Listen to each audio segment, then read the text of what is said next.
नमस्कार, बहुत स्वागत है आपका स्वदेश न्यूज की खास पेशकश सफलता की कहानी टॉपर्स की जुबानी देख रहे हैं आप और मैं हूं आपके साथ मुस्कान गंगराड़े। आज का प्रोग्राम बेहद खास होने जा रहा है क्योंकि आज हम बात करेंगे एमपी बोर्ड के उन महारथियों से जिन्होंने सफलता के झंडे गाड़ दिए हैं, विजय पताका फहरा दी है। उनकी सफलता के पीछे की कहानी क्या है ये आज हम जानने की कोशिश करेंगे क्योंकि मध्य प्रदेश बोर्ड कक्षा 10वीं और 12वीं के नतीजे अब घोषित हो गए हैं। मुख्यमंत्री डॉक्टर मोहन यादव द्वारा सीएम हाउस समत्व भवन भोपाल से नतीजे जारी किए गए। इस बार 10वीं में 76.42% बच्चे पास हुए हैं, जबकि एमपी बोर्ड 12वीं रिजल्ट इस साल 74.48% रहा। एमपी बोर्ड 10वीं के परिणाम में लड़कियों ने बेहतरीन प्रदर्शन किया है। टॉप 5 में लड़कियों का दबदबा कायम रहा, जहां उन्होंने अपने जबरदस्त परिश्रम से टॉप स्थानों पर कब्जा जमाया है। एमपी बोर्ड 10वीं में टॉप 5 की सूची में कुल 8 लड़कियां शामिल हैं, जिन्होंने अपने उत्कृष्ट अंकों के साथ प्रदेश भर में नाम रोशन किया। सिंगरौली की प्रज्ञा जायसवाल ने 500 में से 500 अंक प्राप्त कर पहला स्थान हासिल किया, तो जबलपुर की शहजहां फातिमा ने 498 अंक, जबकि सीधी की मानसी साहू, उज्जैन के सुहानी प्रजापति और रीवा की अंजलि शर्मा ने 497 अंक प्राप्त कर शीर्ष स्थानों में अपनी जगह बनाई है। इसके अलावा सागर की सुम्बुल खान, दमोह की तरन्नुम रंगरेज और नरसिंहपुर की प्राची कौरव ने 496 अंकों के साथ टॉपर्स की सूची में अपना नाम दर्ज करवाया है। तो वहीं एमपी बोर्ड 12वीं में सतना के प्रियल द्विवेदी ने टॉप किया है। प्रियल को 500 में से 492 अंक मिले हैं। रिजल्ट की घोषणा मध्य प्रदेश के मुख्यमंत्री डॉक्टर मोहन यादव ने की। मुख्यमंत्री ने कहा, इस साल शासकीय विद्यालयों का प्रदर्शन प्राइवेट स्कूलों की तुलना में बेहतर रहा है। उन्होंने ये भी बताया कि इस बार सरकारी स्कूलों के छात्रों ने परीक्षा परिणामों में प्राइवेट स्कूलों को पछाड़ते हुए एक शानदार उपलब्धि हासिल की है। मुख्यमंत्री डॉक्टर यादव ने परीक्षा परिणाम में असफल हुए विद्यार्थियों को भी दोबारा मौका मिलने की बात कही। उन्होंने कहा कि जो विद्यार्थी सफल नहीं हो सके वे निराश न हो। नई शिक्षा नीति के अंतर्गत आपको शीघ्र ही पुनः परीक्षा देने का मौका मिलेगा। तो मध्य प्रदेश बोर्ड के रिजल्ट आज जारी हो गए हैं और हर बार की तरह इस बार भी लड़कियों ने इसमें बाजी मारी है। सफलता की कहानी टॉपर्स की जुबानी इसे नाम दिया गया है क्योंकि आज हम सफल विद्यार्थियों से बातचीत करने की कोशिश करेंगे, उनके सफलता की कहानी क्या है, क्योंकि आज इन सभी ने साबित कर दिया है कि कड़ी मेहनत और समर्पण से किसी भी लक्ष्य को प्राप्त किया जा सकता है।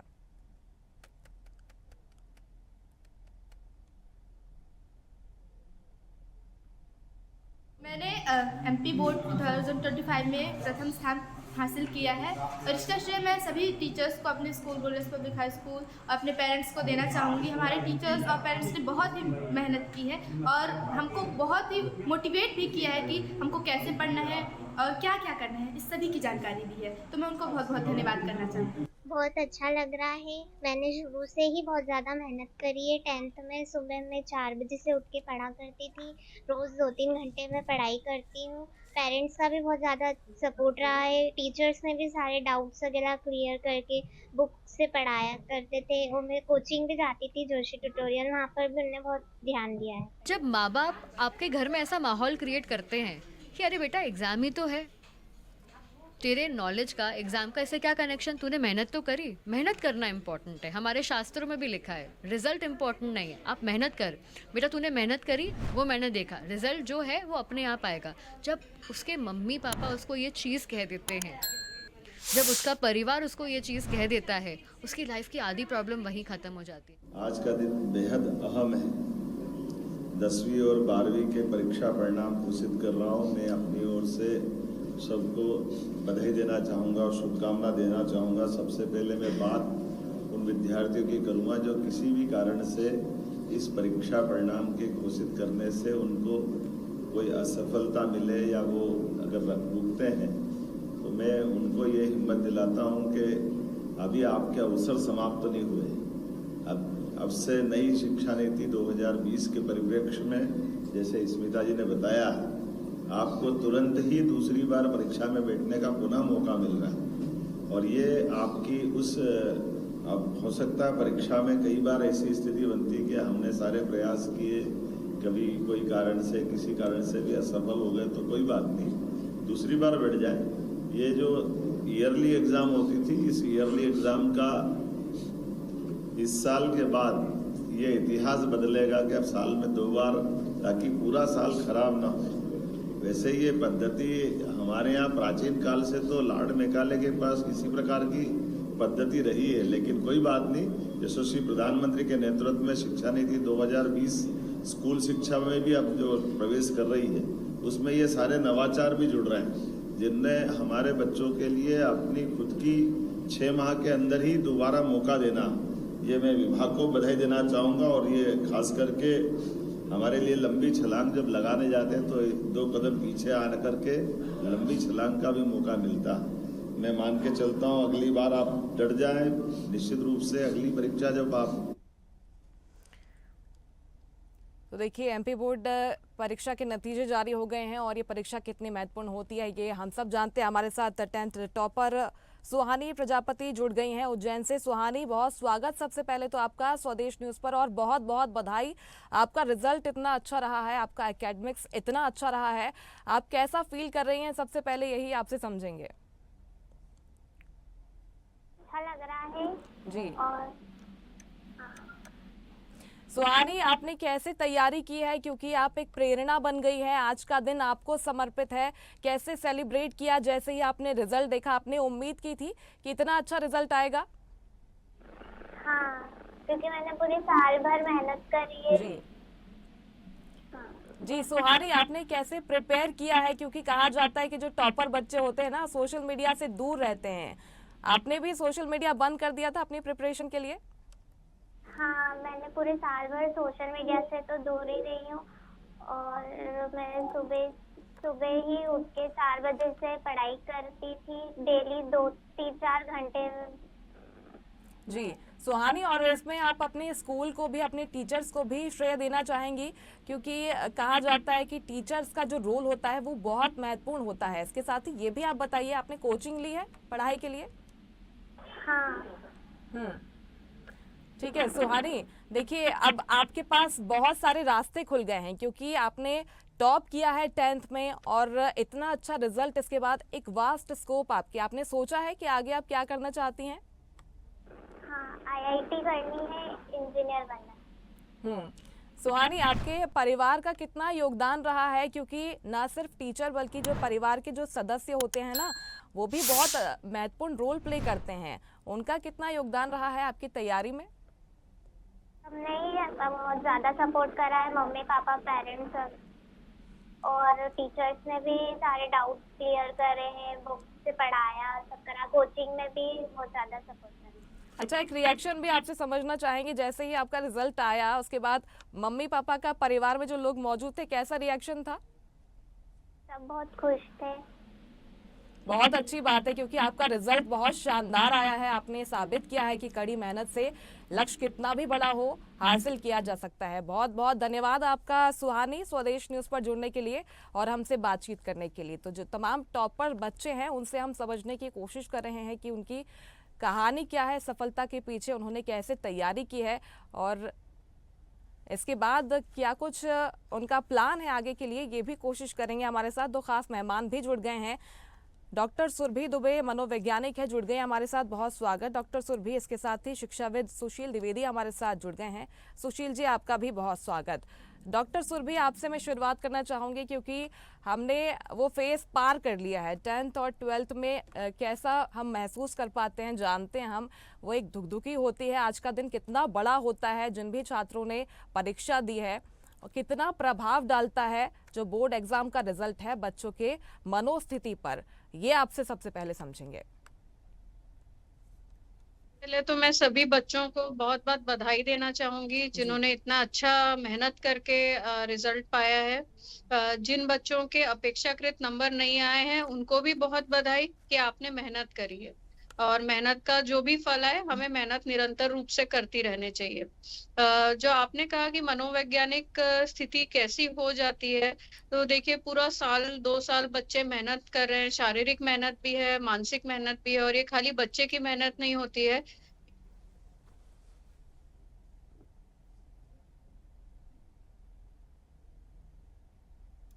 डॉक्टर सुरभि, आपकी आवाज नहीं पहुंच पा रही है, आपने शायद म्यूट कर लिया, आपने शायद। जी के लिए जी, आपकी अभी आ रही आवाज है मेरी आवाज? जी हाँ, हम सुन पा रहे हैं आपको। हाँ, अच्छी से अच्छी कोचिंग देने के लिए, हर चीज के लिए बच्चों के माता पिता भी उतना ही योगदान देते हैं। तो सभी को बहुत बधाई। और जो मनस्थिति की हम बात कर रहे हैं, साल भर मेहनत के बाद जो परिवार के हाथ में रिजल्ट आता है, तो ये बच्चे का नहीं, पूरे परिवार का रिजल्ट होता है। इसमें कहीं ना कहीं रिफ्लेक्शन पेरेंट्स के ऊपर भी जाता है कि इनके बच्चे ने इतने मार्क्स पाए, तो कहीं ना कहीं कंपैरिजन भी चालू हो जाता है कि उसके बच्चे को इतने मार्क्स हैं, उसके यहाँ कॉलेज का एडमिशन होगा, ये करेगा। तो काफी प्रेशराइजिंग हो जाता है बच्चों के लिए, पेरेंट्स के लिए। तो हमें इन सब चीजों से थोड़ा दूरी बना के रखनी है। हमें बच्चे को उसकी ही परफॉर्मेंस अगर बेहतर हुई है, मेहनत बेहतर हुई है, तो उसी के लिए उन्हें कॉन्ग्रेचुलेट करना है, रादर कि नंबर कितने आए हैं। हमारे नंबर हमारी कैपेबिलिटी को, कैपेसिटी को कहीं नहीं आंकते। तो मुझे लगता है बच्चों के मेहनत को सराहना चाहिए, ना कि नंबर्स को। बिल्कुल ठीक कहा आपने। सुशील जी, आप कैसे देखते हैं इस बार के रिजल्ट को, क्योंकि पिछले 15 सालों के रिकॉर्ड टूट गए हैं। पिछले बार की तुलना में इस बार का रिजल्ट बहुत अच्छा कहा जा रहा है। और जो फैक्ट्स हम अगर बात करें तो इस बार जो बड़े शहर हैं उनकी तुलना में जो छोटे ग्रामीण इलाके होते हैं ना, वहाँ के विद्यार्थियों ने बाजी मारी है। हर बार की तरह लड़कियों ने तो बाजी मारी है। ओवरऑल रिजल्ट को आप कैसे देखते हैं?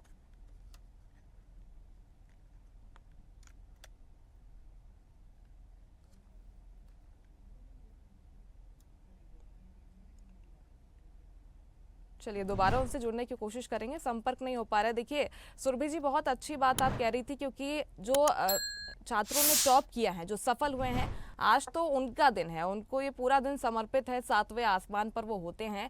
लेकिन उन असफल विद्यार्थियों के बारे में बात करना भी बहुत ज़रूरी हो जाता है। हालांकि हेल्पलाइन नंबर्स भी जारी किए जाते हैं, लेकिन पेरेंट्स की भूमिका इसमें काफ़ी महत्वपूर्ण हो जाती है। एक तरीके से जो प्रेशराइज किया जाता है, वो कितना बुरा प्रभाव भी पड़ता है अगर ऐसे माहौल में बच्चे रहते हैं तो इसके बारे में भी जागरूक किए जाने की बहुत ज़रूरत है पेरेंट्स को। देखिए, इम्पोर्टेंट ये भी रहता है कि जागरूकता के अलावा हमें बच्चे के फेलियर को भी सेलिब्रेट करना चाहिए, जितना हम सक्सेस को सेलिब्रेट कर रहे हैं। जो फेलियर है वो लाइफ में ज्यादा सिखाता है आपको। फाइटिंग एक स्पिरिट जो है वो सिखाता है कि फेल होना भी आवश्यक है जीवन में। तो बच्चों को हमें रादर देन सक्सेसेस, फेलियर के लिए प्रिपेयर करना है कि कभी ऐसा स्थिति आए तो आपने धीरज नहीं खोना है, कोई ऐसे कदम नहीं उठाना है जिससे बच्चों को आत्मग्लानि हो, हानि का भाव मन में आ जाए, लॉस का भाव मन में आ जाए, और वो कोई ऐसी गलत कदम उठा ले जो उस समय के लिए सही नहीं है।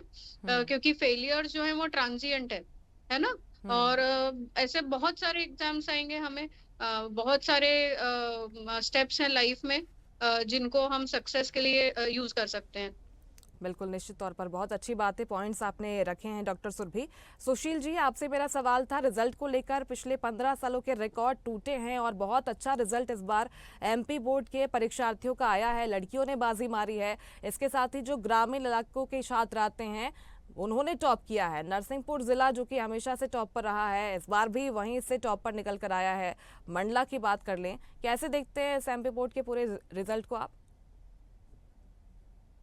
बिल्कुल। पहले तो उन सभी विद्यार्थियों को बधाई जिन्होंने कक्षा 10वीं और कक्षा 12वीं में अच्छा प्रदर्शन किया, और साथ में उनको भी बधाई जिन्होंने इस परीक्षा में पूरे प्रयत्न के साथ इस परीक्षा में अपीयर हुए।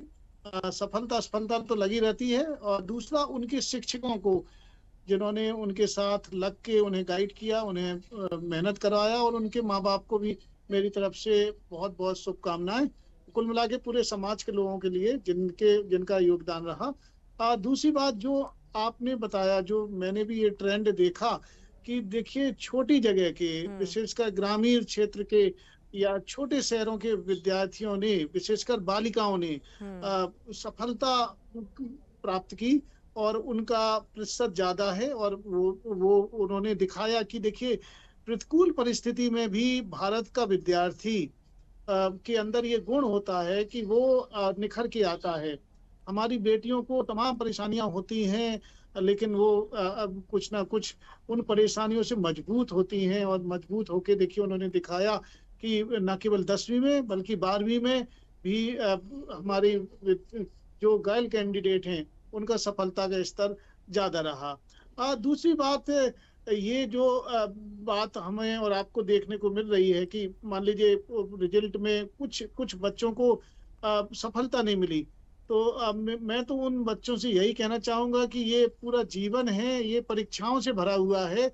ऐसे कदम कदम पे कई परीक्षाएं आएंगी और उनमें से एक परीक्षा थी आपके सामने, एक एग्जामिनेशन थी, आपने कोशिश पूरी की, सौभाग्य से कुछ बच्चों को उनके अपेक्षा के अनुसार उनका परिणाम आया, लेकिन जिन बच्चों का अपेक्षा के अनुसार परिणाम नहीं आया, उन्हें घबराने की जरूरत नहीं, क्योंकि आगे फिर उनको मौके सुशील जी, मिलेंगे। उनके लिए जो नई शिक्षा अगर नीति की उनका बात सरकार की तरफ से की जा रही है, वो कितना महत्वपूर्ण रोल प्ले करने वाली है? क्योंकि देखिए, जो साल भर का लंबा इंतजार होता था ना, जो असफल विद्यार्थी होते थे, वो बहुत भारी पड़ता था, उससे बहुत बुरा इफेक्ट भी उनके दिमाग पर पड़ता था।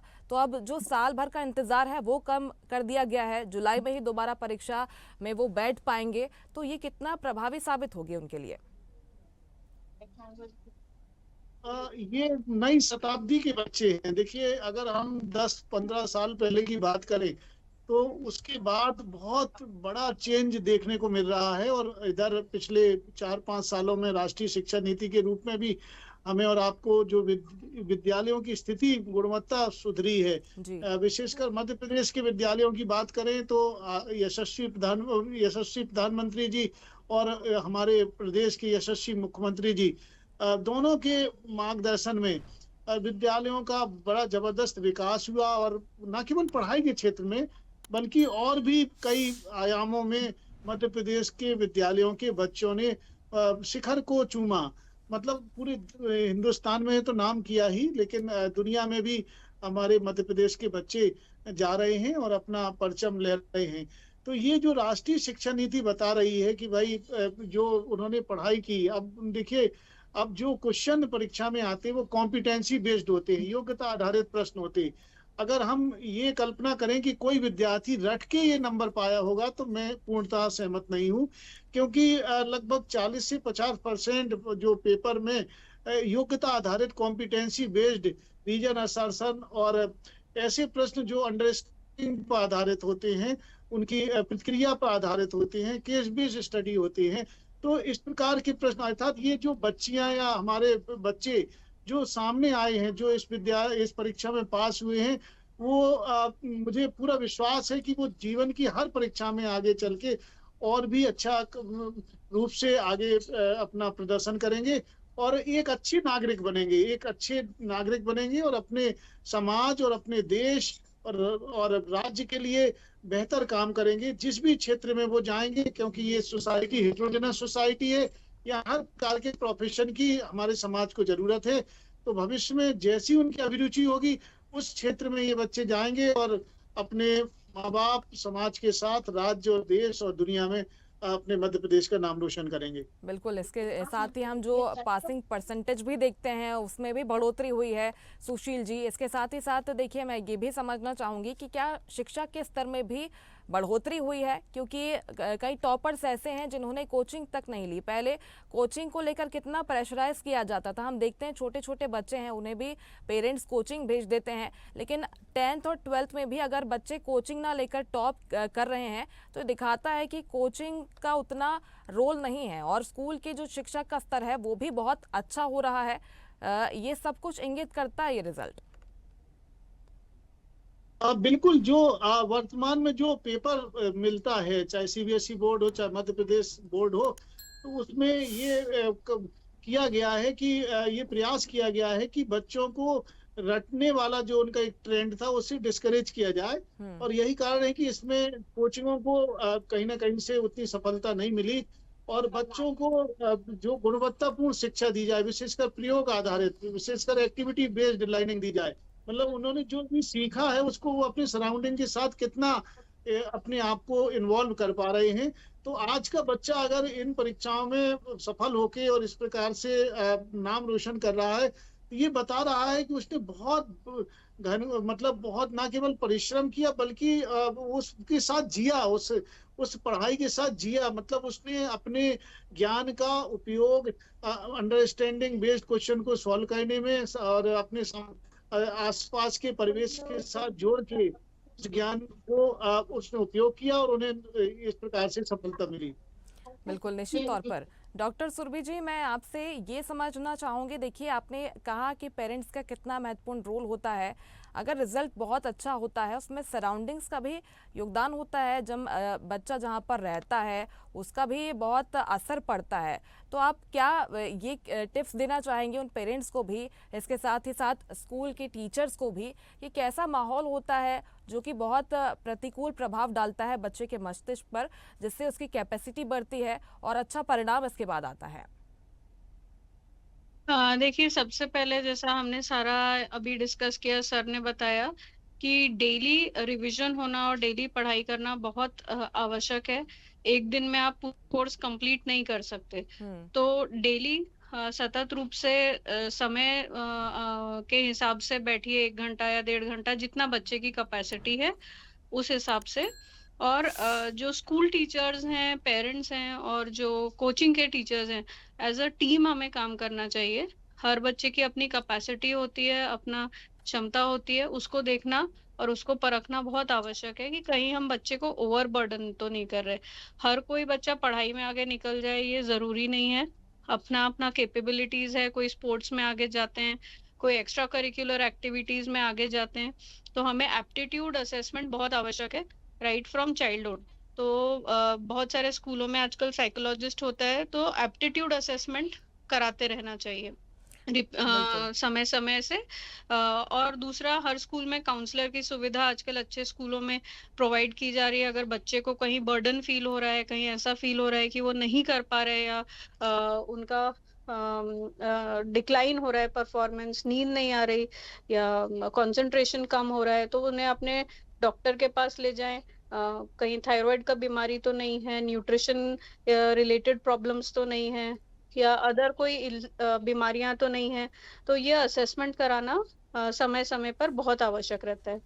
बिल्कुल। और हम टॉपर्स की बात कर ले, जो सफल विद्यार्थी हैं उनकी बात कर ले, तो देखिए उनके लिए आज का दिन तो बहुत अच्छा होता है। एक हर तरफ सेलिब्रेशन के वीडियोस हम देखते हैं और परिवार में बहुत खुशी, हर कोई क्रेडिट भी लेना चाहता है।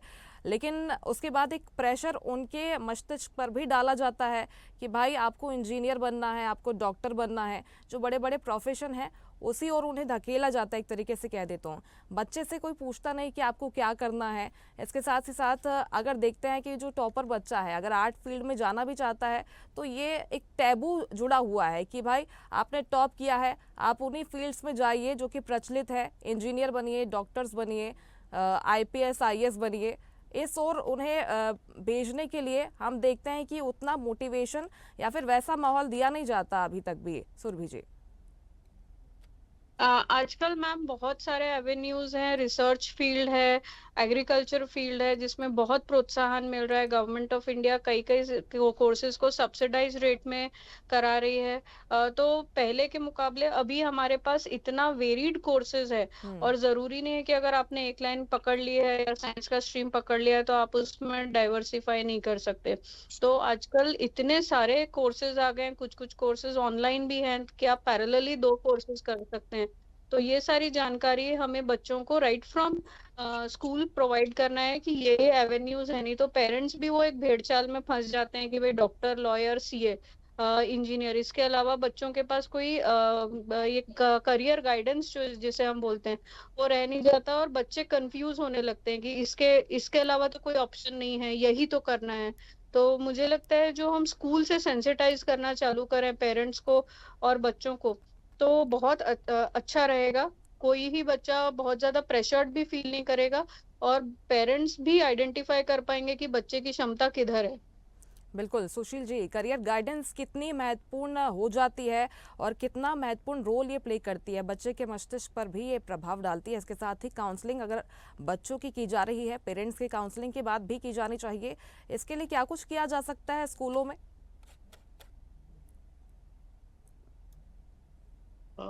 मुझसे जी। हेलो। यस। देखिए, जहाँ तक आज के पेरेंट्स की बात है, तो हम और आप जो हमने विशेष रूप से देखा कि आजकल पेरेंट्स एक बहुत बड़ी गलती करते हैं कि अपने जो अधूरे सपने हैं वो उनका बोझ अपने बच्चों पे डाल देते हैं। वो समाज में अगर देखा कि किसी के बच्चे ने अगर मेडिकल या इंजीनियरिंग या यूनियन पब्लिक सर्विस कमीशन में सफलता प्राप्त की, तो वो एक उन सपनों को जो वो नहीं पूरा कर पाए बच्चे से करवाना चाहते हैं। कुछ हद तक बात सही लगती, लेकिन हमें और आपको अब ये सोचना पड़ेगा कि हर बच्चा विशिष्ट होता है। हर बच्चे के अंदर कुछ ना कुछ अलग यूनिक एबिलिटी छिपी रहती है। तो जैसा अभी मैम ने बताया बिल्कुल, इसे कि समझना भी राइट बहुत फ्रॉम ज़रूरी होता है और बहुत अच्छा संदेश आपने सारे पेरेंट्स को भी दिया है। इसके साथ ही साथ जो छात्र सफल हुए हैं आज, उनके लिए बड़ा दिन है। उन्होंने साबित किया है कि कड़ी मेहनत और समर्पण से लक्ष्य चाहे कितना भी बड़ा हो, हासिल किया जा सकता है। बहुत बहुत शुक्रिया आप दोनों का स्वदेश न्यूज़ पर जुड़ने के लिए, हमसे बातचीत करने के लिए। तो मध्य प्रदेश बोर्ड परीक्षाओं के नतीजे आखिरकार लंबे इंतजार के बाद आज जारी हो गए हैं। रिजल्ट बहुत अच्छा रहा है, ये बताता है कि मध्य प्रदेश में शिक्षा का स्तर भी बेहतर हो रहा है। इसी के साथ मेरे साथ इस खास पेशकश में इतना ही। आप देखते रहिए स्वदेश न्यूज़, सबसे पहले देश।